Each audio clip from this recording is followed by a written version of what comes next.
ఉదయకాల ప్రార్థన.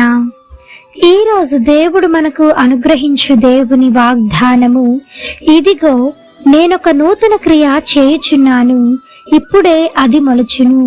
యెషయా గ్రంథము 43వ అధ్యాయము 19వ వచనము. మునుపటి వాటి సంగతులను మీరు జ్ఞాపకం చేసుకొనుకుడి, పూర్వకాలపు సంగతులను మీరు ఆలోచించుకుడి.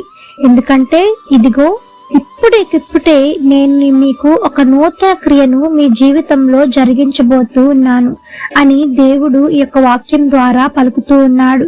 నువ్వు నీ జీవితంలో ఏదైతే నువ్వు అవమానాలు పడ్డావో, నిందలు పడ్డావో, వేదన చెందావో, మనస్తాపం చెందావో, విరిగి నలిగిన హృదయంతో ఏడుస్తూ ఉన్నావో, వీటన్నిటికీ ఈ దినమున ఒక జవాబు రూపంలో దేవుడు నీ జీవితంలో ఒక నూతన క్రియను జరిగించబోతూ ఉన్నాడు.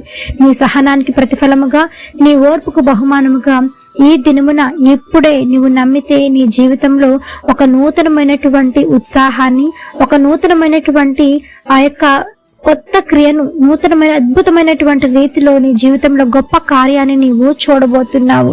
వెనకటి ఉన్నటువంటి వాటినన్నిటిని నువ్వు వదిలిపెట్టేసేయి. నువ్వు మర్చిపో, ఇంకా నీ ఏడుపు, దుఃఖము అంతా, వేదన అంతా నీలోంచి తీసివేసుకో. నీవు దేవునిలో సంతోషించి, ఆనందించి, గంతులు వెయ్యి. దేవుడు నీతో మరలా చెప్తూ ఉన్నాడు, దేవుడు నీకు ఒక నూతన క్రియను నీ జీవితంలో జరిగించబోతూ ఉన్నాడు. అది అప్పుడో ఇప్పుడో ఎప్పుడో అని కాదు, కానీ నీవు ఎప్పుడైతే దేవుని యందు ఈ మాటను ఎత్తిపట్టుకొని నువ్వు ప్రార్థన చేస్తావో, దేవా నా జీవితంలో కూడా ఒక నూతన క్రియను జరిగించు తండ్రి అని దేవుణ్ణి అడిగి చూడు. దేవుని యందు విశ్వాసం ఉంచి చూడు, దేవుని యందు ఆధారపడి చూడు. దేవుడు నీ జీవితంలో ఒక గొప్ప నూతన క్రియను జరిగించునుగాక. ఆమేన్. ఈ యొక్క వాగ్దానము ప్రతి ఒక్కరి జీవితంలో నెరవేరాలని కోరుకుంటూ అందరం కలిసి ప్రార్థన చేద్దాం. ప్రార్థన. మమ్మలను మిక్కిలిగా ప్రేమించిన మా ప్రియ పరలోకపు తండ్రి, మీ ఘనమైన పాదములకు వేలాది వందనములు, స్తుతి స్తోత్రం చెల్లిస్తున్నాం దేవా. ఆశ్చర్యకరుడవు, ఆలోచనకర్తవు, జీవాధిపతి మీకు స్తోత్రము తండ్రి. పరిశుద్ధుడు పరిశుద్ధుడు పరిశుద్ధుడు అని నిత్యము సకల దూతల చేత కొనియాడబడుచున్న యేసయ్యా, మీ బంగారు పాదములకు వందనములు చెల్లిస్తున్నాము తండ్రి. నాయనా, రాత్రంతా మీ కాపుదల కింద భద్రపరిచారు. మరలా ఉదయం తిరిగి లేచి మీ నామాన్ని స్తుతించే భాగ్యాన్ని మాకు ఇచ్చినందుకే మీకు స్తోత్రము నాయన.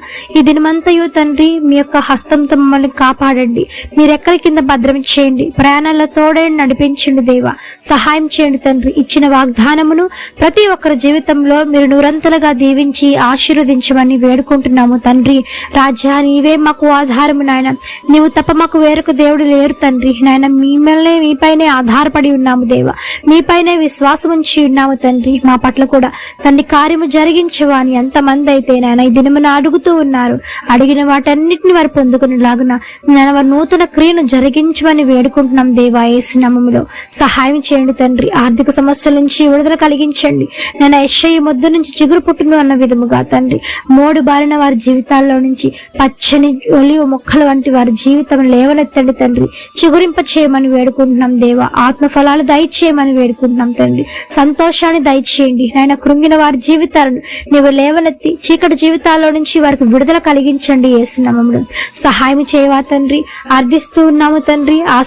ఆశ్రయించువా నాయన. మిమ్మల్ని ఆశ్రయించిన ప్రతి ఒక్కరిని నాయన మీరు దీవించండి, ఆశీర్వదించమని వేడుకుంటున్నాం దేవా.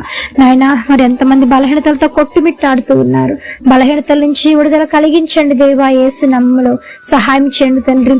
ఉద్యోగాలు లేని వారికి ఉద్యోగాలు అందించండి దేవా. సహాయం చేయండి, మీ కృపలో భద్రం చేసి వాడుకోరండి తండ్రి. నేను ఎంతమంది బిడ్డలు లేకుండా బాధపడుతున్నారు, యేసయ్య అటు గర్భాలను తెరవండి యేసు నామములో. సహాయం చేయండి, వివాహాలు జరిగించండి ఆయన. అవమానాలు కొట్టువేయండి, నిందలు తీసివేయండి నాయన. సంతోష వస్త్రమును, ఉల్లాస వస్త్రమును వారి హృదయాలకు ధరింప చేసుకుని వారిగా వారిని దీవించి ఆశీర్వదించమని వేడుకుంటున్నాము తండ్రి. ఇంటర్వ్యూస్కి వెళ్తున్న వారి పట్ల మీకు వారికి విజయం పొందుకునేలాగా సహాయం చేయండి. పరీక్షల్లో మీరు తోడై నడిపించండి దేవా. చిన్న బిడ్డల మొదలుకొని వృద్ధుల వరకు మీ కాపుదల కింద భద్రం చేయండి తండ్రి. దీవించి ఆశీర్వదించండి. ఎక్కడెక్కడైతే మిమ్మల్ని గురించినటువంటి సువార్త జరుగుతూ ఉందో ప్రతి ఒక్క సువార్తలో మీరు తోడై నడిపించండి. ప్రతి ఒక్క సేవకుడి ద్వారా మీరు మాట్లాడి ఎన్నో ఆత్మలు రక్షించబడేలాగున దేవా మీ యొక్క సహాయాన్ని ప్రతి ఒక్క సేవకుడి పైన, వారి కుటుంబం పైన మీరు ఉంచమని వేడుకుంటూ ఈ యొక్క ఉదయకాల ప్రార్థనలో ఎంతమంది ఏకీభవించి ప్రార్థిస్తూ ఉన్నారు, అధికమైన రెట్టింపు మేలులు ఆశీర్వాదాలతో మీరు నింపమని వేడుకుంటూ యేసు నామమున అడిగి వేడుకొని పొంది ఉన్నాము తండ్రి. ఆమేన్. ప్రార్థించండి, విశ్వాసం ఉంచండి, మీరు తప్పకుండా అద్భుతాలను చూస్తారు. దేవుడు మిమ్మల్ని దీవించును గాక. ఆమేన్. God bless you.